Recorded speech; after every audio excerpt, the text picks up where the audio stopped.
Well, who among us could not stand to learn a little humility?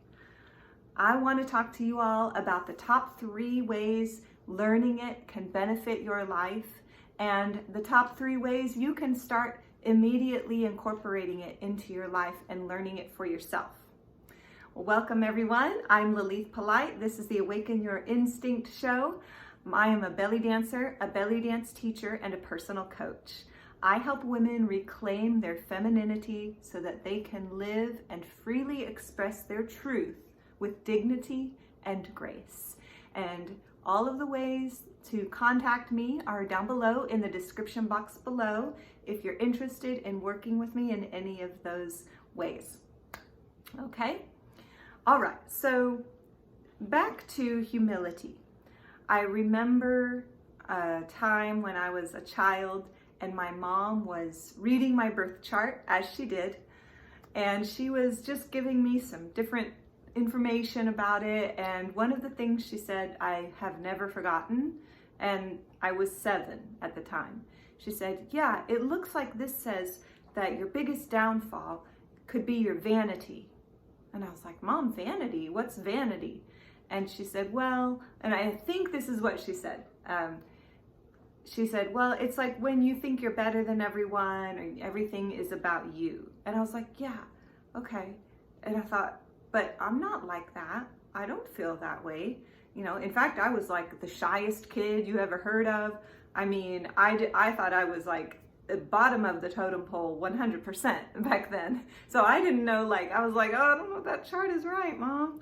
But over the years, I certainly have found lots of ways that vanity has definitely not served me. And so obviously we don't have time to go into all of those, but we will go into just, 1 or 2 here. Okay, so the first time I started thinking about learning humility was I was working with a life coach, or so to speak, and her name is Tammy Jean Velasquez. If you ever if you ever want to have a good recommendation, she's a great coach. So she was talking to me about a competition I wanted to enter for belly dance. And the category was cabaret style. And previously I had typically focused on fusion belly dance and fusion belly dance competitions because there felt like there was more of a way to carve out your originality and to really stand out from the crowd.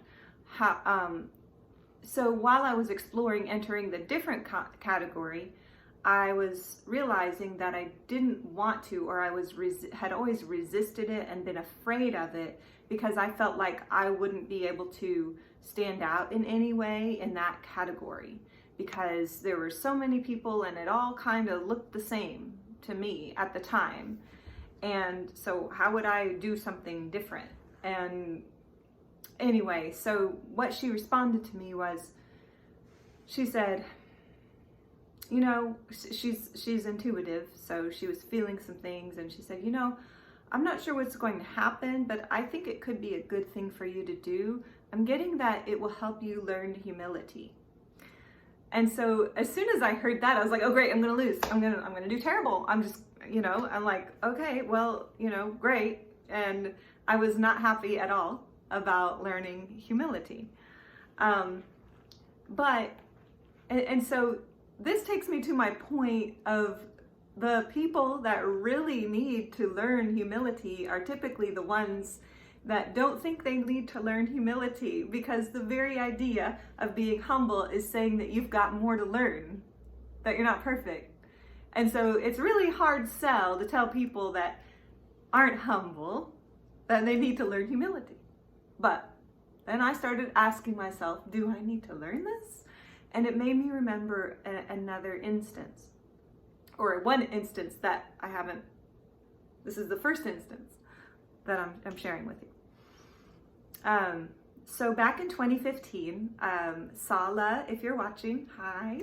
This wouldn't be the first time you've heard this, I don't think. But back in 2015, I met a lady named Sala. She's now currently one of my dance besties.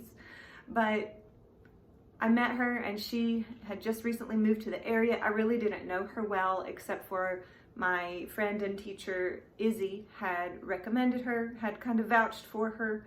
So when she approached me about doing some shows together, I thought, okay, yeah, we'll give it a try. So we decided we'd put together a show, and we were working on a group choreography that she had choreographed. And as we were working through it, she started giving me some pointers on my technique. And I just remember that when she did that, I remember thinking like, excuse me, you're not my teacher. We're working together. We're doing a dance together. You're not authorized to be giving me technique input. And I didn't say that, of course, but that's how I felt. I was very resistant to receiving her feedback about my technique. But we kept working together, and as time went by, I recognized that I did need help on my technique, and she did have a better technique than me, and she was authorized to tell me that, because A, she was putting the show together, and B, she was more experienced than me and more skilled. But I didn't want to recognize that at first, because how could that be the case? At least that's how I saw it. How could that be the case? So when I remembered that experience, I was like, okay, Tammy's right. I could probably stand to learn some humility. Okay, so I'll do this competition. Well, I probably don't need to tell you how it turned out. I didn't place in the competition, and whatever. I guess I learned humility at the time, and that was good for me to go in and do something, I wasn't comfortable with, and try my hardest and still get nothing, no recognition whatsoever. But that's okay. It's supposed to be about the experience, right? And I learned humility. So anyway, I did the competition, and then now today it's 2022, and Sala is one of my dance besties, and I've learned so much from her about entertaining and about technique and about dance, and I mean all kinds of things. She's amazing. So I'm so glad I did that. And so that leads me into benefits of learning humility. Number one, improved relationships. Okay, so clearly if I would have just continued to resist and be like, have my nose in the air, like, who are you, we wouldn't have made it. We would not be friends, and we probably wouldn't have performed together for very long. But, some of our memories we made together, they're some of my best memories ever. Some of our shows we did together and trips we did together, some of those best memories ever. So that's improved relationships. I'll also say that this improves all relationships, learning humility. Number two, richer solutions to problems. Okay. And I find this a lot in my marriage. One of the things about my husband and I, opposites attract thing. We are opposites in our mindset, in a lot of our mindset, and the way we think and process information. And that can work for you, and it can work against you. So you have to kind of harness that and take control of those differences and figure out how you make them work together, because they can work very well together. And what can happen is much richer solutions in problem solving. And that's because if you think that you know the solution to something, you are not open to hearing other options. And then you go along with your own solution, and while it may work, and it may work just fine, you could have listened and taken in input, and then heard and then provided your response to that, and then through the give and take, you come up with this new solution that actually works way better than the one you were planning on. And so, but if you're not open And if you are not open to saying, hey, I have one way, but there could be another way. And I will say that, just as a little aside, for me, one reason that I, besides, the humility thing, the vanity thing, one reason I tend to not like to seek out input is because I don't want to have to go back and rework things, okay? But at the end of the day, if it's great feedback and it's good input and it could just make something better, it's worth changing. It's worth taking the time to improve. And a lot of times it doesn't actually take as long as you think it would. Okay, so 1, improved relationships. 2, richer solutions to problems. 3, improvement to my craft. If I can't take feedback, I can't get better. Okay, I will stay stagnant. I will not progress. I have to be willing to take feedback and take it all and sift through what is valuable and what is not working for me or I disagree with at the time, or like maybe it's just something personal. The other person has a personal perspective and that's subjective, right? So, you have to be willing to to believe that there's room for improvement in yourself, or else you'll never improve. So, number 3, improvement to my craft. Now, how can you start learning humility? Now, this is not to say that you who are watching needs to learn humility.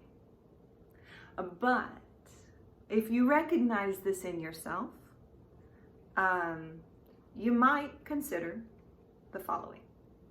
1, acknowledge you don't have all the answers, okay? Something comes up, you think you know how to fix it, somebody else has another way they want to share. Hey, let's talk about it. Let's have a discussion. Doesn't have to be a battle, just a give and take discussion. Open, calm, okay? Calm and non-emotional discussion. Okay, number 2, accept that change can be a good thing, especially if it's to improve. Like I said before, change I like things to change, but I don't like when people change my stuff, like things that I personally worked on, unless I go out looking for it. But if I could just accept that change can be good, then it's actually can be worth it. And finally, be flexible and let go of things that don't really matter. When we are not humble, we want to hold on to things that don't matter just so we can be right. And you know what? That does not serve our peace or our well-being or our growth, or, for anyone who's on a path of improvement, which I'm sure you all are if you're watching, because you probably would only watch this if you were. For those of us who are like that, we have to learn to be flexible and let go of things that don't really matter. So those are my tips to share with you. And so just to wrap it up, the benefits I've gained are improved relationships, richer solutions to problems, and improvement to my craft. And the ways to start incorporating this into your life are, first, to acknowledge you don't have all the answers. Second, accept that change can be a good thing, especially if it's to improve. And 3, be flexible and let go of things that don't really matter. Okay, so thanks so much for tuning in. Hey, if you liked this video, would you like it and subscribe to my channel and share the video? I so much appreciate it. I'm not going to stop anytime soon. So, but I would love to grow and reach more people with this message, and, just keep it going, keep it rolling. So thank you so much in advance for that. I'm Lilith Polite, and I hope you all have a wonderful day.